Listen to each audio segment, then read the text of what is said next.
Hello friends, नमस्कार मित्रों।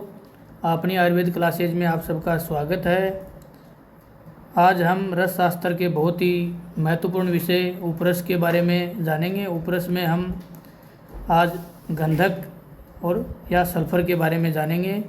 हर exam में उपरस से बड़ा क्वेश्चन पूछा जाता है या ऑब्जेक्टिव रूप से भी इसके जो कॉम्पिटिटिव एग्ज़ाम होते हैं उनमें क्वेश्चन पूछे जाते हैं।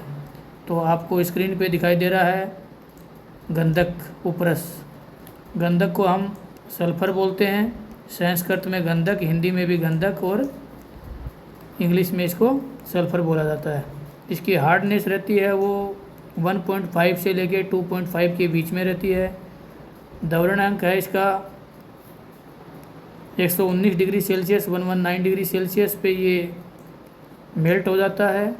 और क्वथनांक है इसका 444.8 डिग्री सेल्सियस जिस पे ये भाप बन के उड़ता है। और स्पेशल ग्रेविटी है इसकी 1.9 से 2.1 के बीच में। एटॉमिक नंबर है 16। इसको हम गंधक, गंधपाषाण, बली, बलीवासा, सुलवारी, पामारी, नवनीत व कुष्ठअरी इन नामों से भी इसके जाना जाता है। अब गंधक के भेद के बारे में जानेंगे। तो रसायनों में गंधक के 3 भेद दिए हुए हैं। फर्स्ट वन है वो है रक्तवर्ण, सेकंड पीतवर्ण, थर्ड है श्वेतवर्ण। रसेंद्र चूड़ामणि में रक्तवर्ण, पीतवर्ण, श्वेतवर्ण, कृष्णवर्ण 4 टाइप के गंधक के भेद हैं। और गंधक है ये वर्तमान समय में अभी ये आंवला सार गंधक के नाम से और खटिका गंधक के नाम से उपलब्ध रहता है। अब हम जानेंगे श्लोक के बारे में जो गंधक के बारे में दिया हुआ है। श्लोक है सुख पिच सम छायो नवनीत संप्रभा है, मर्षण है, कठिन है, स्निग्ध, श्रेष्ठ गंधक उच्यते।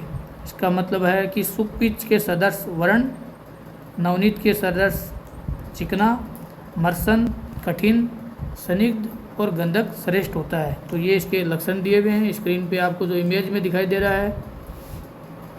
अब इसका हम शोधन की आवश्यकता क्यों है? क्योंकि गंधक में बालू, कंकड़ पत्थर तथा संख्या आदि विष मिलते हैं। इसमें बालू, कंकड़ पत्थर या जो भी मल विष होते हैं इसकी वजह, तो इनको शोधन करके ही इसका यूज करना चाहिए। तो गंधक का शोधन रस रत्न समुच्चय में दिया हुआ है कि पयस्विनो घटी मात्रम वारिद हो तो ही गंधक है, गवाज्य विद्रुतो वस्त्राद गालित है, शुद्धि मर्छाती।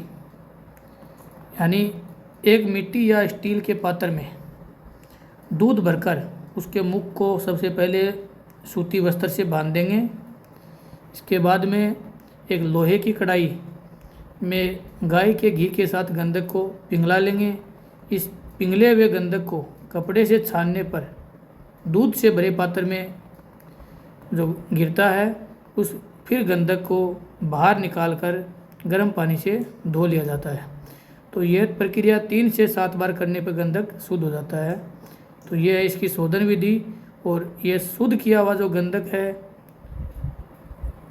पाषाण आदि नहीं पिघलने वाले पदार्थों से कपड़े पर छनकर मुक्त हो जाता है। घृत में तुषा आकार नुकीले दाने के रूप में एवं विष कपड़े से छनकर नीचे जाकर पिंड रूप में दूध के ऊपर तैरता रहता है। इस प्रकार शुद्ध गंधक अपत्य सेवन से भी विकार उत्पन्न नहीं करता, अन्यथा शुद्ध गंधक सेवन करने पे अपत्य हलाल विष के समान शरीर को नष्ट करता है। तो इसको छानना बहुत ज़रूरी है। अब हम जानेंगे इसकी अनुपान की मात्रा। तो इसको 1 से 8 रत्ती तक हम इसको ले सकते हैं। 1 रत्ती मतलब 121 mg तक। तो गंधक के गुण, सल्फर के जो गुण हैं ये रस में कटु, तिक्त, कसाय गुण होता है, वीर्य में उष्ण और विपाक में होता है। आयुर्वेद प्रकाशक ने विपाक को कटु माना है, इसके विपाक है उसको कटु माना है। गंधक कटु, उष्ण, कंडु, कुष्ठ, विषरप, दर्दु, दीपक, पाचक, आमोंचक और शोषक होता है। अभी इसके विकार, यदि हम इसको साइड इफेक्ट हैं तो उसको कैसे सही कर सकते हैं। गंधक का सेवन करने पे उत्पन्न विकारों में गाय के घी युक्त या गाय के दुग्ध का कुछ समय तक पीने पर गंधक जनित विकार है उसका शमन हो जाता है। गंधक सेवन के समय पथ्य, क्या क्या चीज़ें ध्यान रखनी होती हैं कि जांगल पशु पक्षी का मांस गंधक के सेवन करते समय सेवन करना लाभदायक है। और गंधक सेवन काल में अपथ्य जो चीज़ें हमें परहेज करना है वो हैं अत्यधिक लवण, अमल, शाक, विदाही, द्विल, अन्न, और इन चीज़ों का हमको गंधक का प्रयोग करते समय यूज नहीं करना चाहिए। अब हम जानेंगे गंधक गंधनाशन उपाय, यानी सर्वप्रथम शुद्ध गंधक में गाय के दूध की 3 भावना देकर सुखाए। इसके पश्चात दालचीनी, इलायची, तेजपत्तर, नाग केसर, गुड़ूची, सवरस, आमल की, हरित की, विविध की, सौंठ, भृंगराज, सवरस और आर्द्रक सवरस प्रत्येक द्रव्य की 8-8 भावना देकर सुखाते हैं।